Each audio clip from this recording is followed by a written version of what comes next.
Now, there have been multiple studies that have been done to show what women will do and men will do as a sign that they want someone to approach them. And we call these, or I call these, the signs of attraction. It's the signs that somebody wants you to approach or approach invitations. The biggest one is locking eye contact and smiling. If someone's engaged in what they're doing, they don't really notice anyone else in the room. If someone wants to engage others, they're much more likely to look around the room, turn their head around and see people. If they lock eye contact with you and they're willing to smile, it's usually a sign that they're open to communication. That doesn't mean they want to date you. I want to be really clear about that. They're not going to look at you and smile and then you can go up to them and be like, all right, your place or mine. That's not going to work. Instead, you want to start thinking of that smile is just an invitation to approach. And I would almost always recommend a pre-approach in response to that. And we'll talk about that a little bit later on. So that's one of the key things that I look for. Another thing I look for is people looking for help. We spoke earlier about investment being a key trigger in attraction. When somebody wants to meet others, they often become a little bit helpless. They want help, they want advice. People that are lost looking around trying to find something. Spoke earlier about the importance of going to conventions. That's a great place to meet people who are like killing time and looking around, not looking to do something. If you see somebody on her own and she's like looking around, she's looking a bit awkward, you're like, hey, can I help you? Very friendly, very normal, it's not creepy. She can say no, at which point you go, okay, cool, no problem. Or she can say actually yes, and then you get to aid. Now remember, that's gonna make you like her, not her like you. But still, we're starting a conversation and that can go somewhere. Other things that you're looking for are signs that somebody is repeatedly looking at you and looking away again. We call it like a coy look. It's when somebody looks away, looks back, looks away. And when that happens, a good thing to do is to look at them and smile and see if they mimic your smile. If they don't mimic your smile, there is a chance actually that they're creeped out by you, and a really good thing to do is not approach that person.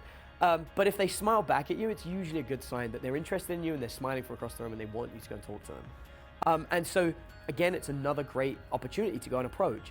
And I think something that anyone who's studying from me really needs to get into their head is it's up to you to lead the interaction. Mostly because they're not a student of mine, and many people are willing to let opportunity pass them by because they just don't know what to do. They don't know if what they're seeing is a real sign of attraction because no one said to them, hey, this is a sign of attraction. So look for those kind of signs. If someone bumps into you, it's almost always an opportunity to talk to them. A very common way that people that are nervous about talking to people do is they'll break a physical barrier. And there'll be a reason for it. They'll be like trying to get to the bar or trying to do something, but that bump is often a sign they want to talk. And an easy thing you can just say to them is like, hey, you okay? The assumption is if someone's bumped into you, maybe you were in their way, maybe they tripped, maybe something happened. A very natural response, are you okay? And it lets them say to you, yes, no, and it lets you read how willing they are to have a conversation with you. And so these are like what I would consider the key pre-approach invitations. But then we get into actual signs that someone wants the conversation to keep going. Are they squaring up their body with you? If someone's walking while in transition, like they're talking while in transition, they're talking to you while walking away, that's usually a sign that they don't really want that conversation to continue. However, if when they bump into you and you say, hey, you okay? They turn, look at you face on, they're like, oh my God, I absolutely am. I was just trying to get to the bar, I'm getting my friends a drink. This person wants to chat.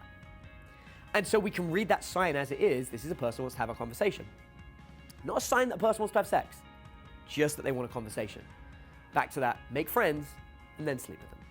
And so there are other key signs. If they will look at you and they smile and giggle and put their hair behind their ear, that's a great sign this person is potentially flirting with you. Not saying they are, potentially. I read all body language cues, not as definites, but always as potentiallys. And so I will test every body language cue to confirm that that is what it looks like. But I never take it for granted because sometimes people just have an itchy ear. Sometimes somebody is just nervous. And so I want to be reading them as potentials, but exploring and seeing what happens, seeing if there is interest. Also remember that people mimic facial expressions. If someone bumps into you and you look at them and you're like, they're gonna go, because they mimic that expression. We do it as kids, we do it as babies, it's natural. I can't tell you how many times I see to guys and I'm like, hey, and then they'll say to me, like I'll have a student who'll come up to me like, every time I approach somebody, like actually it happened to a couple of girls I had recently as well. They'll be like, every time I approach somebody, they always give me a really weird look. I'm like, okay, what do you look like when you approach them? They're like, just normal. And they'll show me and they'll be up to them and go, hey, excuse me, I just want to ask you a question. And they go like this frown face, they're like this. And the person's like, what do you want? I'm like, yeah, they just don't seem friendly. I'm like, you don't seem friendly. You get up to random strangers, you're like, I just asked you something. Like, it scares them. They don't want to deal with that. Whereas when I approach somebody, I'm always like smiling, half laughing. I'm like, hey, just want to ask you a question. Big smile, laughing a bit, and they'll often say, hey, what's up? And now I've got my approach invitation. I've got at least someone who's friendly, and then I can hold the conversation. If I'm like, hey, can I ask you a question? They're like, no. I'm like, sorry, I didn't mean to bother you. And off. I don't need to bug that person. They let me know what they're interested in. And it's this being aware of someone's body language is what makes this much easier for you. When someone's attracted to you, they will increase the signs of these of attraction. So they will physically show you more and more signs they're interested. And the key thing we're looking for is their physical interest in us. The more their body is square to us, leaning in towards us and touching us, there's positive signs. The more they're leaning back, looking away, trying to get out there, negative signs. So you can sit and learn. I think there are like 52 recorded signs that someone's physically into you. But rather than making a list and memorizing all 52, just remember that all of them pretty much revolve around someone touching you, looking at you, leaning into you, smiling, laughing at what you say, or touching themselves inappropriately while they're looking at you. I think these are all the common signs. It's like if a girl's looking at you and talking and she's like hoisting her skirt up to show you her leg, she's probably interested in you. Or if a guy is looking at you and he's like flexing his biceps, he's probably interested in you. So these are kind of like the common signs that we're looking at. And the more of these signs we see, we're just seeing it's an invitation to keep this interaction going further. Now remember, most people develop friendships with people they're attracted to. It's very rare that someone will just meet a random person and say, you know what, I want to be a friend with this random person. There's usually an element of attraction around it. So don't feel weirded out by the fact that you might meet somebody and they might be attracted to you and you suddenly might not be interested in them. You initiate that interaction, you've now found yourself in a situation where someone's attracted to you. You are also not beholden to them to date them. You can just have a friendship, and that's absolutely acceptable. And if I could get you guys to walk away from this seminar with like one key element, it would be the importance of knowing that a friendship is okay. If you just get a friendship out of an interaction, that's completely fine.